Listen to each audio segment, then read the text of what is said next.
성경 읽어주는 남자입니다.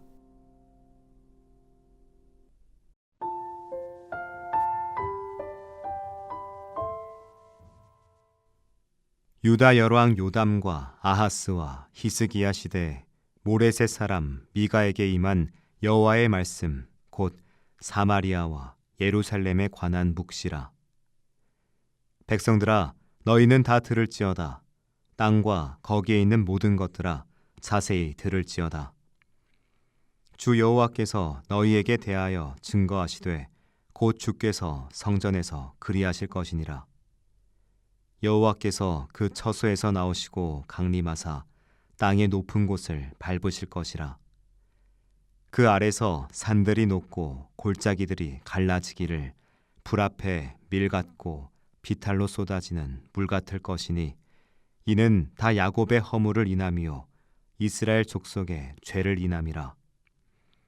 야곱의 허물이 무엇이뇨? 사마리아가 아니뇨? 유다의 산당이 무엇이뇨? 예루살렘이 아니뇨?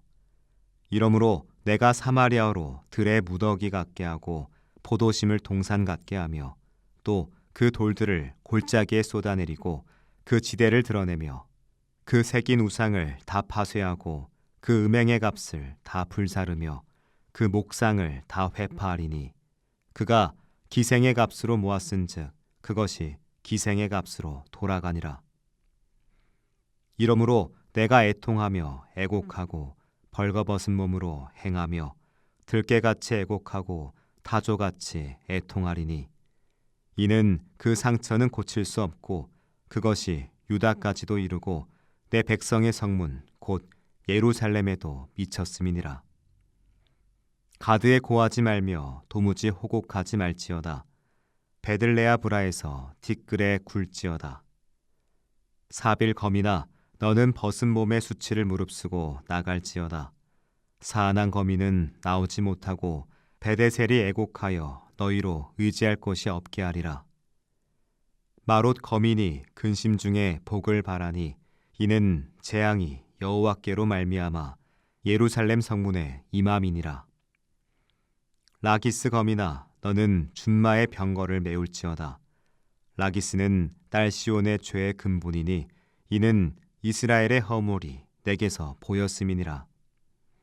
이러므로 너는 가드 모레셋에 작별하는 예물을 줄지어다. 악십의 집들이 이스라엘 여랑을 속이리라. 마레사 거미나 내가 장차 너를 얻을 자로 내게 임하게 하리니 이스라엘의 영광이 아둘람까지 이를 것이라. 너는 내 기뻐하는 자식으로 인하여 내 머리털을 깎아 대머리 같게 할지어다. 내 머리로 크게 무여지게 하기를 독수리 같게 할지어다. 이는 그들이 사로잡혀 너를 떠났음이니라.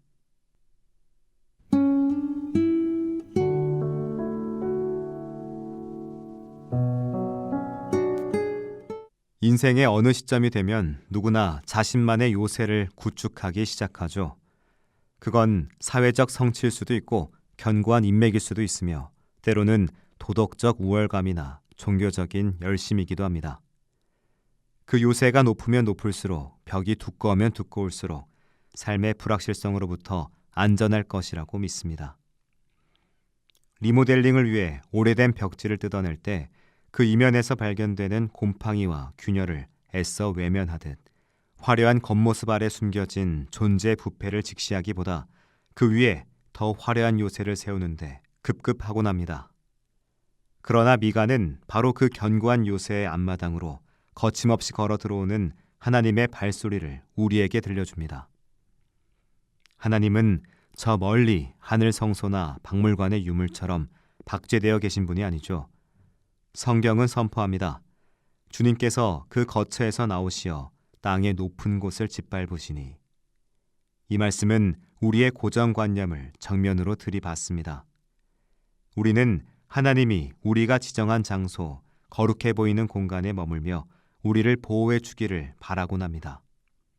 그러나 하나님은 당신의 명예가 걸린 성소마저 박차고 나오십니다. 왜냐하면 당신이 거하셔야 할 백성의 마음이 이미 탐욕의 우상으로 가득 차버렸기 때문이죠. 주님이 밟으시는 높은 곳은 어딜까요?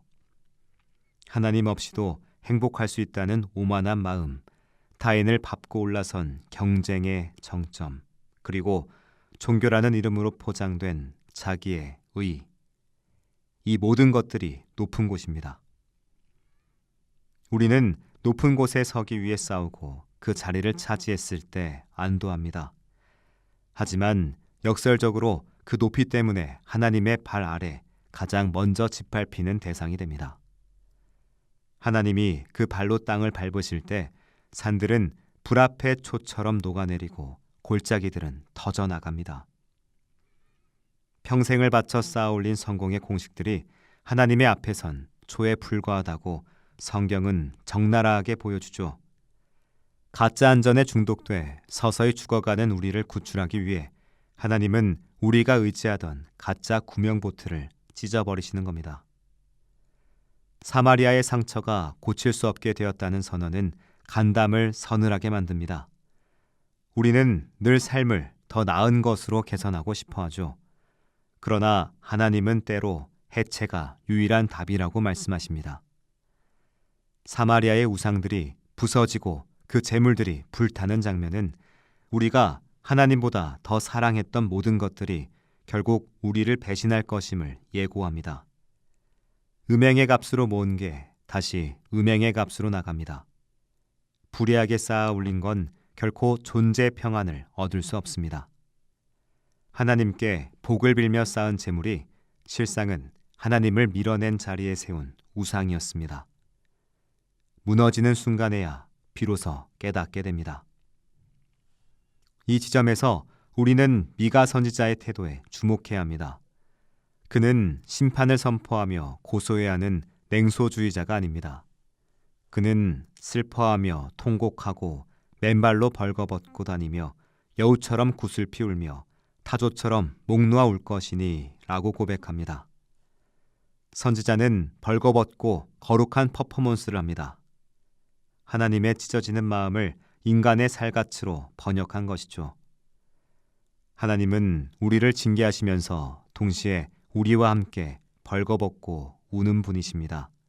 심판의 메시지 이면에 흐르는 이 지독한 사랑의 통증을 읽어내지 못한다면 우리는 미가의 외침을 그저 무서운 경고장으로만 치부하게 될 겁니다. 예언자의 눈물은 보여줍니다. 하나님의 공의는 차가운 기계적 법 집행이 아닙니다. 가슴 저미는 사랑의 결단이죠. 가드에 알리지 말고 베들레아 브라에서 구루라는 예언자의 권고는 우리에게 새로운 방향을 제시합니다. 수치와 절망의 한복판에서 우리가 할 수 있는 유일한 일은 더 높은 곳으로 도망치는 것이 아니라 먼지 바닥에 뒹굴며 하나님을 대면하는 겁니다. 우리가 세운 견고한 성읍들의 이름이 재앙의 상징으로 변할 때 비로소 땅의 높은 곳이 아닌 가장 낮은 곳에서 우리를 기다리시는 하나님을 만날 수 있습니다. 세계관의 교정은 언제나 자랑스러워하시던 요새가 붕괴될 때 시작됩니다. 내가 나를 지킬 수 없다는 사실을 뼈저리게 자각하는 그 벌거벗은 순간이 역설적으로 하나님의 온전한 통치가 시작되는 은혜의 시간이 됩니다. 미가 1장은 우리에게 질문을 던집니다. 당신은 지금 높은 곳에 안전을 맡기고 있습니까? 하나님이 그곳을 밟으실 때 당신은 원망하며 성벽을 붙드시겠습니까? 아니면 선지자와 함께 벌거벗고 울며 주님의 발치로 내려오시겠습니까? 무너짐은 끝이 아닙니다.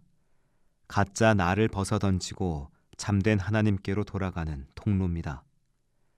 화려한 예루살렘의 성문이 닫히고 대적이 닥쳐오는 위기 속에서도 하나님은 여전히 당신의 백성을 찾으시는 분입니다.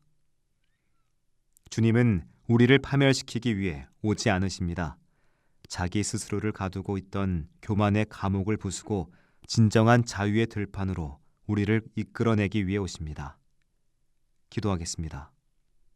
주님, 제가 정성껏 쌓아올린 요새가 무너질 때 제 벌거벗은 영혼을 불쌍히 여기시고 주님만이 영원한 처소이심을 고백하게 하소서.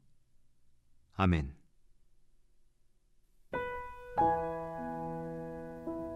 지금까지 묵상에 함께하는 교회 홍정한 목사, 내레이션 성경 읽어주는 남자였습니다.